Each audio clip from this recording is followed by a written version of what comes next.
कोई 16 महीने मुसद्दिक की मलिक एक साहब, लफ्ज इनका निकाल के बता दें। ये शुएब शाहीन साहब जो है ना, ये आपको बरवाने वाली बातें कर रहे हैं।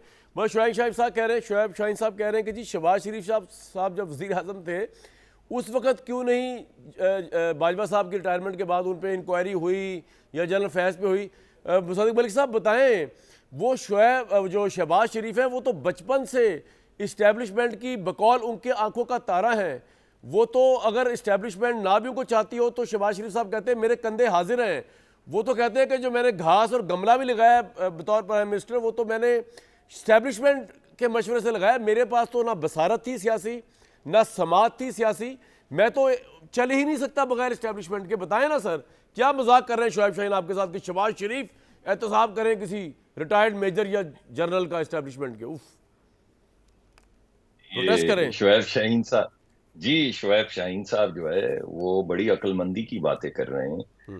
और जो उन्होंने मुआजने किए हैं वो आपके सामने आवाम ने भी सुने हैं, जिनको वो कह रहे हैं वो बेवकूफ नहीं है।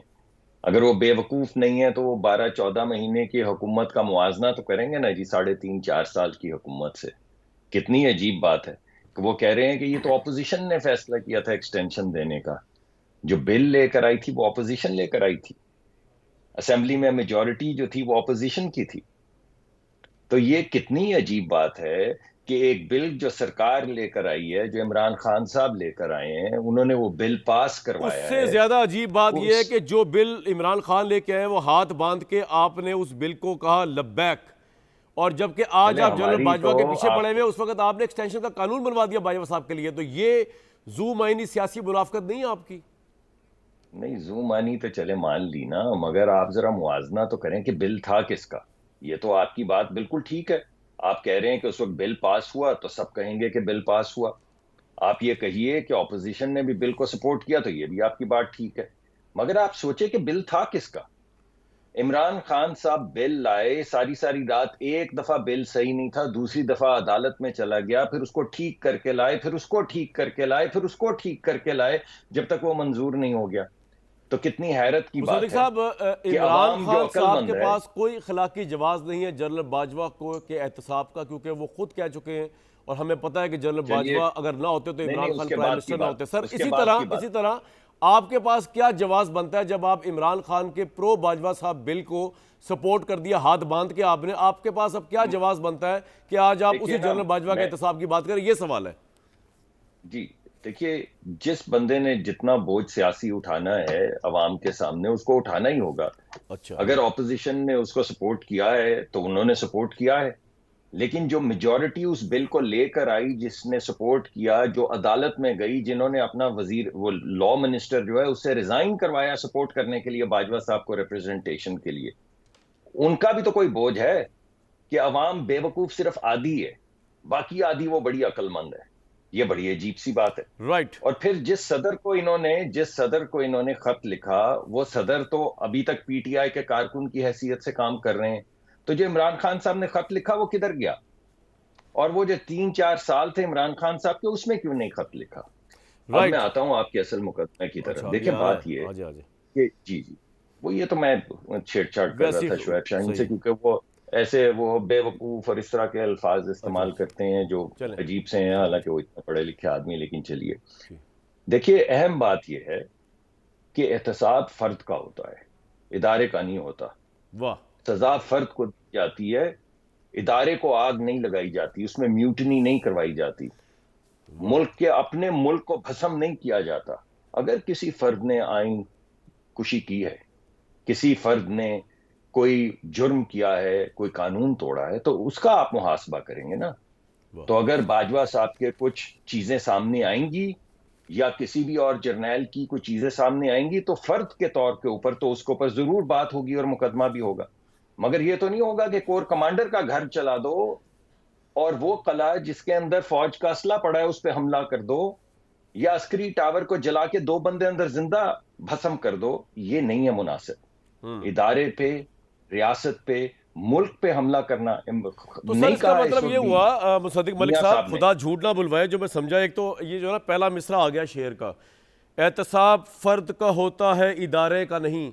दूसरा मिसरा हम तलाश करेंगे, हमारे पास बड़े बड़े रियासत भी शायर डाल हैं। दें, दूसरे मिसरे में रियासत डाल दें। रियासत डाल दें, ठीक है जी, रियासत बिल्कुल। मुकद्दम है, जी बिल्कुल रियासत बिल्कुल। मुकद्दम होती है, तो अफराद नहीं। जिन वाह अफराद कामरान शाहिद, क्या शेर पड़ गया तू। लेकिन अब जो असल सवाल था कामरान साहब माशाल्लाह। जो मैं आपसे जी पूछना चाह रहा था, वो आपने अपने शायरी उसके अंदर मेरे ज़हन से निकाल दिया। देखें, अब मैं सट पटा के बैठा चले, हूँ, मैंने सवाल क्या फिर पूछना था पूरा आपसे। प्रोग्राम पढ़ा है, हम कहाँ जा रहे हैं और आप तो हमें छोड़ेंगे नहीं। बिल्कुल ठीक है। नहीं, मैं ये शायद जानना ये चाह रहा था कि बेसिकली आप, हाँ आ गया देखे ना ज़हन में माशाल्लाह।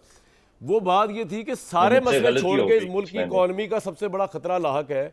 आर्मी चीफ इस्टेब्लिशमेंट पूरी इस वक्त इसी तरफ एफर्ट लगी हुई है। कभी बिजनेसमैनों से मिल रहे हैं, कभी डॉलर माफिया पे अटैक कर रहे हैं, कभी शुगर माफिया पे। नवाज शरीफ साहब से हम एक्सपेक्ट कर रहे हैं कि आके एक नेशनल बयानिया देंगे।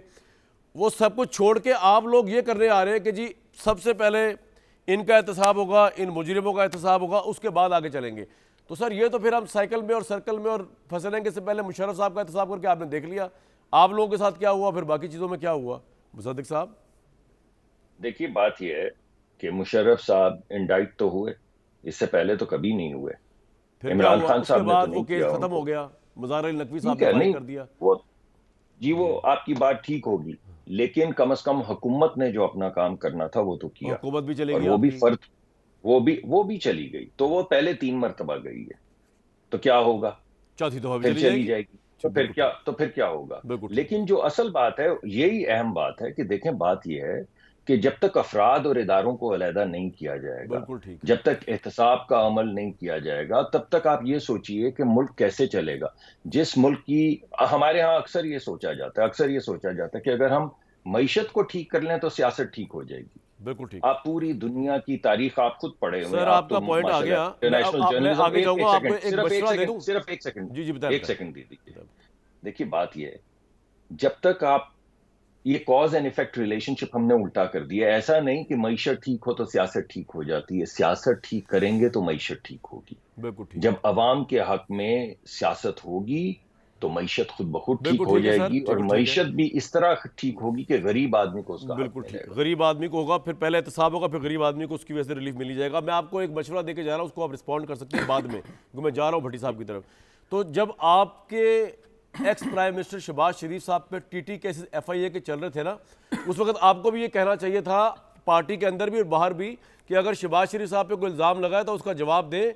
शहबाज शरीफ पे इल्ज़ाम या उनको जेल के अंदर करने का मतलब ये नहीं कि पूरी PML या पूरी सियासी क़यादत के खिलाफ कोई हो गया या उसने वर्डिक्ट दे दिया, नैब पड़ गई पीछे। उस वक्त भी आपको यही असूल कार फरमा रखना चाहिए, जिस तरह के आप दूसरों के मुतल्लिक़। उस वक्त तो आपकी शख्सियात तो ना खुदा है, आपकी शख्सियात तो पूरा पाकिस्तान है। वो ना हो तो पाकिस्तान नहीं है, वो ना हो तो पार्टीज नहीं है। बाकियों के लिए आप कह रहे हैं जनाब शख्सियत का एहतसाब करेंगे तो इदारे पे तो कोई फर्क नहीं पड़ना चाहिए। ये सर सोचिएगा जरा।